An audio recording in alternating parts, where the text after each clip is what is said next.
Kung meron po tayong dapat na sabihin pare-pareho ngayon as we end the 2-day visitation of the relic of Saint Charbel, and as you can see outside, God has just proven again His great love, goodness, and mercy to us with the presence of Saint Charbel.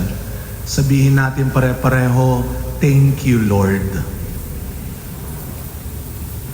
Talagang yun po ang pinakamagandang ugali.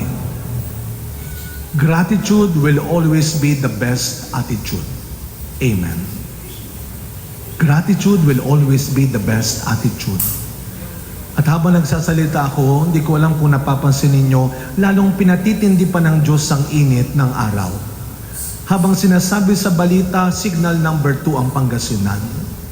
Kaya kami po ay kinakabahan kung makakauwi pa kami kaagad. No? Kaya I was telling them na bilisan na natin at baka abutin tayo ng ulan sa kalsada. Pero habang iniisip ko yon, iba naman ang ginagawa ng Diyos. At ganun tayo, no? Iba ang pag-iisip, ang pangunawa, iba ang paraan ng tao sa paraan ng Diyos. Yan ang huwag nating kakalimutan. Kaya walang takot, walang hirap, walang dusa, walang sakit ang makahihigit sa mas mabuting kalooban at paraan ng Diyos. Yan ang ibaunin natin pare-pareho. You know, these 2 days of being here, maraming salamat kay Archbishop Sok, kila Father na naghanda, kila Father Mar at sa kanyang mga kasama, itong mga volunteers ng kanila pong parish na ito. This is the first place of Saint Charbel in the province of Pangasinan. Kaya hindi makakalimutan ito ng Saint Charbel. And I was talking to Father Mar na I hope he will continue this devotion to Saint Charbel, na kahit wala na yung relic, na kahit wala nang magpapahid ng langis. Oh, by the way, I will ask Father Mar to continue. I will give him the oil that he can also continue to bless you with the oil of Saint Charbel. Wag bibili kung saan-saan. We give the oil for free. Now, my parish is, sa mga wala po kahapon at ngayon na nagsimba, I am Father Hans. I am now the spiritual director of the family of Saint Charbel. It is a lay organization founded in the monastery of Saint Charbel in Anaya in Lebanon. Nagpunta po ako doon noong February para kunin ang misyon, hindi lamang ang relic. Kaya sana pag umuwi ho tayo, mamaya, uuwi tayong masaya, hindi lang dahil nakahawak tayo sa relic, hindi lang dahil napahiran tayo ng oil, hindi lang dahil nakabili kayo ng religious items. Alam niyo kung anong pinakamahalagang iuuwi natin? Ay ang pananampalataya. And that is the first grace and miracle of our devotion to Saint Charbel. Si Saint Charbel po ay isang pari, monk, at ermitanyo sa Lebanon. Wala siyang sinulat na libro at kung anuman. Kung tinignan ninyo ang kanyang larawan, talagang ganun siya nung siya'y nabubuhay, laging nakayuko. Lagi lamang siya nakatingin sa baba. Laging tahimik. Kaya nga yung mga kasamahan niya sa monasteryo, minsan binibiro na siya, pinag-iisipan na siya ng hindi maganda. Huwag kayong mag-alala. Huwag kayong matakot at madamot na piliin pa rin maging mabuting tao. Huwag niyong hahayaang sirain ni numan at ng anuman ang inyong kabutihan. Yan ang ipinapakita at binibigay ni Saint Charbel sa ating lahat ngayon. May kalalagyan ang iyong kabutihan. Dahil may langit na hinahanda ang Diyos para sa inyo. God does not only hear the cry of the poor, but God listens to the prayer of the just. 33,000 according to the report ang miracles na approved ng simbahan sa tulong ni Saint Charbel.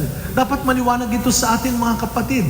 Miracles, graces, blessings will only and always come from God.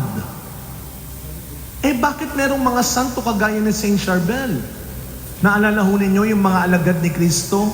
Pagkatapos na siya ay muling nabuhay, pagkatapos na siya ay bumalik sa langit, anong ginawa ng mga alagad? Ipinagpatuloy nila ang misyon. At marami rin silang napagaling.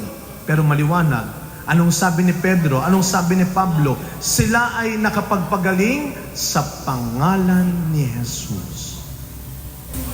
Mga kapatid, ito po ang gusto ko pong iwan sa inyo ngayong umagang ito.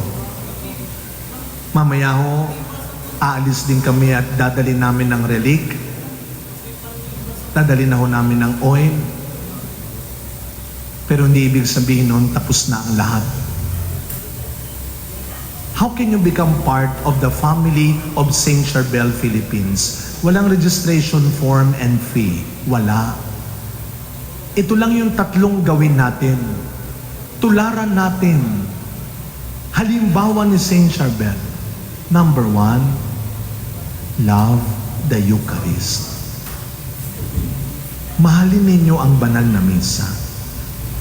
Huwag nyo nang antayin pang may dumating ulit na relic, may magbigay ulit ng oil para kayo ay magsimba. Remember this, every Mass is a healing Mass. Nasa pananampalataya ninyong nilalagay sa pagdarasal ninyo ang paggaling at kaligtasan ninyo. Number 2, may kaugnayan sa pagdiriwang ngayon, Feast of the Dedication of the Basilica of Mary Major. Love Mama Mary. Pray the Rosary every day.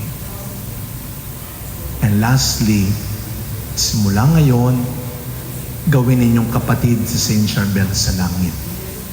Huwag kayong mahiyang lumapit sa Kanya, kagaya ng paglapit natin kay Maria. Ipagdasal mo naman kami, hindi lang para sa sarili namin. Devotion should lead us to our Christian mission. Sabi natin, gratitude will always be the best attitude. And the best way to be grateful is to be generous. Sana kapag nagsisimba kayo, hindi nyo lang dala-dala ang gusto ninyo, kundi dala-dala nyo rin ang mga anak ng Diyos, ang mga nangangailangan kay Kristo. And between devotion and mission is imitation. Sana, habang tumatagal tayo sa debosyon na ito, mas nagiging kalarawan tayo ni Kristo. Katulad tayo ni Kristo. Marunong maniwala, marunong magtiwala, marunong magkawang-gawa. Love the Eucharist, pray the Rosary, make Saint Charbel your brother in heaven. Uuwi kami at iiwan namin sa inyo ang mahalagang kayamanan sa buhay ni Saint Charbel na sana simula ngayon gawin natin kayamanan. Not fame, not preaching,